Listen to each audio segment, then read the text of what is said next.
MMA Boxing Talk here. I just wanted to put out a video talking about Cody Garbrandt. Um, his performance last Friday was sensational, a real masterclass.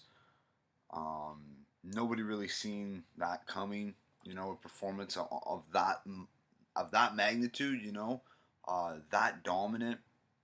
I'm sure people in his camp maybe thought that, but not many fans thought he could do what he did and win a clear-cut unanimous decision against Dominick Cruz and make it look easy, and out-slick Dominick Cruz. It was spectacular. But I just want to talk about a couple things about Cody Garbrandt and his background, um, his fighting background. When he was younger, not a lot of people know a whole lot about him. They might know more now. Maybe people that have channels and make prediction videos and things like that might have a rough idea. But I just wanted to put out a short video talking about Cody Garbrandt and some things maybe you guys didn't know about. But start off, he started boxing, amateur boxing, at 14 years old, and put up a record of 32-1. So that's pretty impressive. He wasn't super young to start boxing, and he put up a 32-1 record. And in boxing, you have the headgear on. It's harder to get knockouts. And he's a knockout guy. Obviously, we've seen in the Cruz fight that he's a lot more than just a knockout guy. Very well rounded. He was a high school wrestler, and he won a state championship as a freshman. Obviously, All-American. Very impressive. So he was a solid wrestler in high school. And this is a really interesting little tidbit. I heard this on Joe Rogan podcast that Cody Garbrandt turned down Division I wrestling scholarships because he wanted to be a pro fighter and be a full-time fighter. And so that's amazing. He turned down wrestling Division I scholarships, full ride scholarships, because he wanted to be a fighter.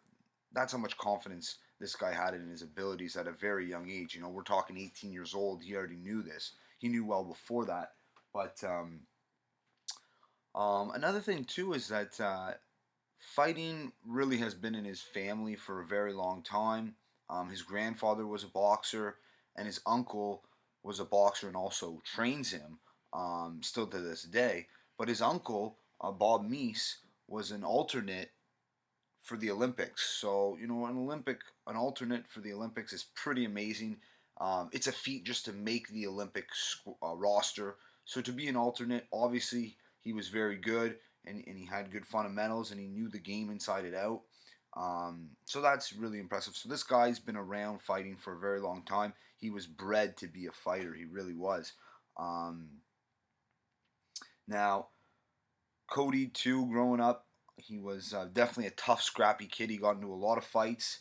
He was always, getting suspended and things like that. So eventually his mom just said, fuck it, I'll put you into boxing. You can release your anger and your hormones. On fighting and boxing, it would be a lot more, keep him out of trouble, that's for sure. And basically, he also had an older brother who was twice the size of him. I heard in an interview, Cody said he was a 200-pounder in high school, and they used to fight all the time, Cody and his much bigger brother. And so Cody, he'd probably take his licks from his older brother. And Cody said that he wouldn't take shit from anyone on the street or anywhere, because he didn't take shit from his brother who was twice his size. So why would he take shit from anyone else? So this guy was fighting all the time, fearless. Just another thing, he was bred to be a fighter. This is all he's known. It's all he's been doing his whole career, his whole life, I should say.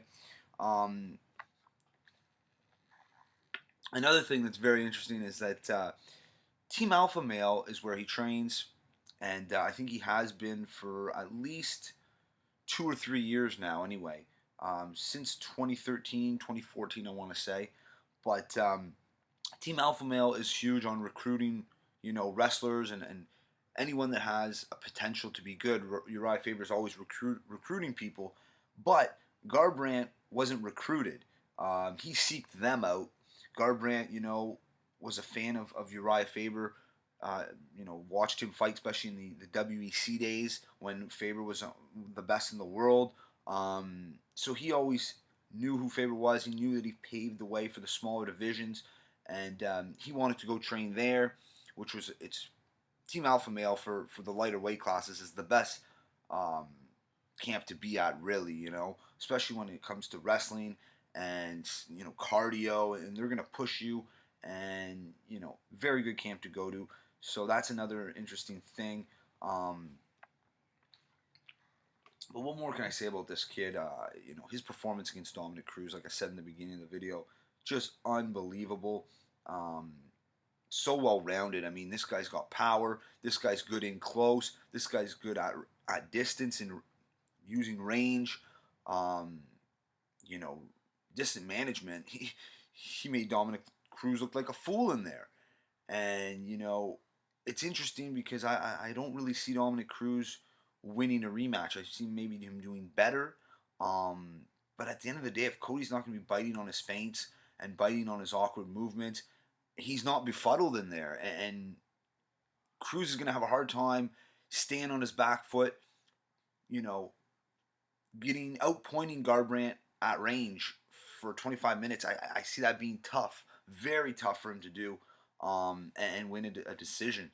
So, that's why I definitely want to see. I wouldn't mind seeing that fight, the rematch, but I would much rather see Dominick Cruz, or sorry, TJ Dillashaw get a title shot against Cody Garbrandt. You already have that built-in rivalry. Former alpha male turned his back. Garbrandt said, if you fuck him, if you're not with us, you're against us. So, and obviously these guys have sparred together, so they know what each other are like. So it's very, very interesting. It's a great matchup. Both guys are young, in their prime, very well rounded. Both fighters. I really, really am looking forward to that fight, and I do think it should be made next. Dana did say that he does think that fight is most likely will happen next. So let's hope he's not lying to us. But anyway, I just wanted to put out a video about Cody Garbrandt. This guy's so humble. What more can you say about him? I mean, like Luke Thomas said, what a champion. He wins the title, and his first,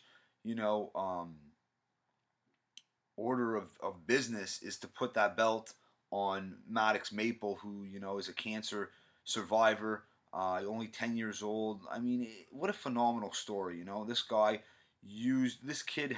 They helped each other. Garbrandt helped this kid stay positive and use fight cancer, and now he's in remission for 2.5 years. And then this kid helped Garbrandt stay focused and stay on the right track and keep your eye on the prize. And look at where he's gone. Look at where he is now. He's champion of the world. It's unbelievable. If he ends up defending the title against a guy like TJ Dillashaw, he'd really cement himself as a pound for pound fighter. Of course, he already has with that win over Dominick Cruz. I mean, that has to put him in the top 10 easily. But like I said, it's not going to be easy against TJ. But if he could get past him, I mean, wow. That's a strong division, though, so he's going to have a lot of guys to fight before he ever wants to move up.